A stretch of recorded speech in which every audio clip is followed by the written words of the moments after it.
എല്ലാ മൊബൈൽ ഫോണുകളും ലാപ്ടോപ്പുകളും EMI സൗകര്യത്തോടെ നന്മ കമ്മ്യൂണിക്കേഷൻസിൽ. നന്മ കമ്മ്യൂണിക്കേഷൻസ്, കൊടുങ്ങല്ലൂർ.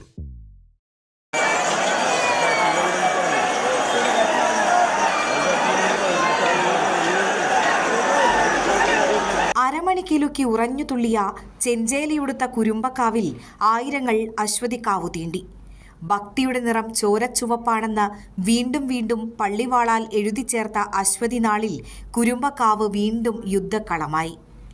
മനസ്സിലെ മുറിവുണക്കുന്ന വിശ്വാസം കണക്കെ തിരുനെറ്റിയിലെ ചുടുചോരയിൽ അനുഗ്രഹമായി വന്നു ചൊരിയുന്ന മഞ്ഞൾപ്പൊടിയുടെ ഗന്ധം.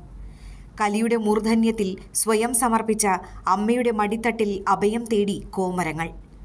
പാടിയിട്ടും പാടിയിട്ടും തീരാത്ത ആവേശത്താളവുമായി ഭക്തസഹസ്രങ്ങൾ.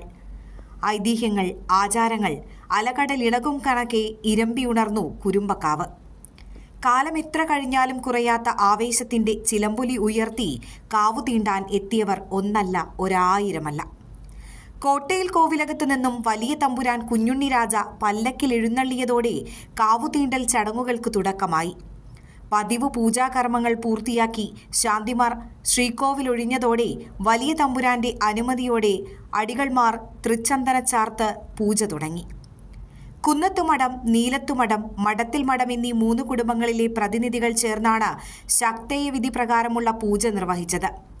ദാരിക നിഗ്രഹത്തിനിടയിൽ മുറിവേറ്റ ദേവിക്ക് വൈദ്യനായ പാലയ്ക്കവേലന്റെ വിധിപ്രകാരം നടത്തുന്ന ചികിത്സയാണ് തൃച്ചന്ദന ചാർത്ത് എന്നാണ് വിശ്വാസം.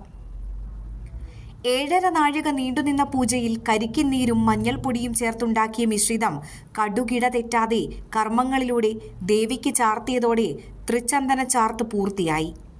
ഇതോടെ വലിയ തമ്പുരാൻ നിലപാട് തറയിൽ ഉപവിഷ്ടനായി. ഈ സമയമത്രയും ക്ഷേത്രാങ്കണത്തിലെ അവകാശത്തറകളിൽ ആയിരങ്ങൾ അടക്കിപ്പിടിച്ച ആവേശവുമായി കാത്തുനിൽപ്പായിരുന്നു. സൂചി കുത്താനിടമില്ലാത്ത വിധം കാവും പരിസരവും തിങ്ങി നിറഞ്ഞ ഭക്തസഹസ്രങ്ങൾ അലയടിക്കാൻ വെമ്പുന്ന ആഴിയെ ഓർമ്മപ്പെടുത്തി. ഒരു നിമിഷം കുരുമ്പക്കാവിലെ ആരവത്തിനു മീതെ നിശബ്ദത പെയ്തിറങ്ങി. ആ നിമിഷത്തിൽ വലിയ തമ്പുരാന്റെ അനുമതി അറിയിച്ചുകൊണ്ട് കോയ്മ പട്ടുകുടയുയർത്തി. അതേ നിമിഷത്തിൽ തന്നെ പാലയ്ക്കവേലൻ ദേവിദാസൻ ആദ്യം കാവു തീണ്ടി. നിമിഷാർദ്ധത്തിന്റെ വ്യത്യാസത്തിൽ ആയിരങ്ങൾ അണ പൊട്ടിയ കണക്കെ കുരുമ്പക്കാവിനെ വലം വെച്ചു. 3 വട്ടം പ്രദക്ഷിണം പൂർത്തിയാക്കിയ ശേഷം തമ്പുരാനെ വണങ്ങി ഭക്തർ മടക്കയാത്ര ആരംഭിച്ചു. ഭരണി നാളായ ചൊവ്വാഴ്ച ക്ഷേത്രത്തിലെ വാതിൽ മാടത്തിൽ നെറ്റിപ്പട്ടം വിരിച്ച കിണ്ടിയും കണ്ണാടിയും വെച്ച ദേവിയെ സങ്കല്പിച്ചിരുത്തും. തുടർന്ന് വടക്കേ നടയിൽ കുമ്പളങ്ങ ബലിയർപ്പിച്ച വെന്നിക്കൊടി നാട്ടുന്നതോടെ ഭരണി ആഘോഷം സമാപിക്കും.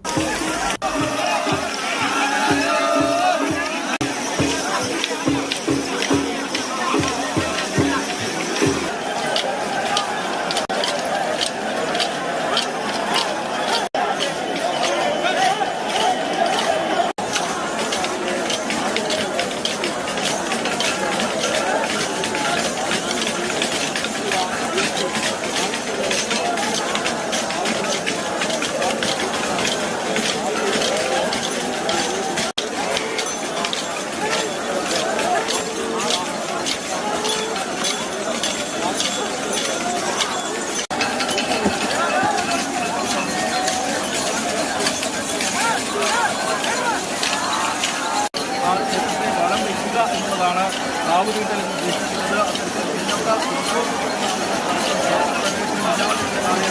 ഒരു ദിവസം കൊടുങ്ങല്ലൂർ ക്ഷേത്രത്തിൽ മാത്രം ക്ഷേത്രപ്രദേശം അനുവദിച്ചു വന്നിരുന്നു. അത് രാജ്യത്തെയും അന്യതയോടുകൂടി ആ ക്ഷേത്രപ്രദേശങ്ങൾ നടന്നിരുന്നു. അതിൻ്റെ ആചാരത്തിൻ്റെ കൂടി ഭാഗമായി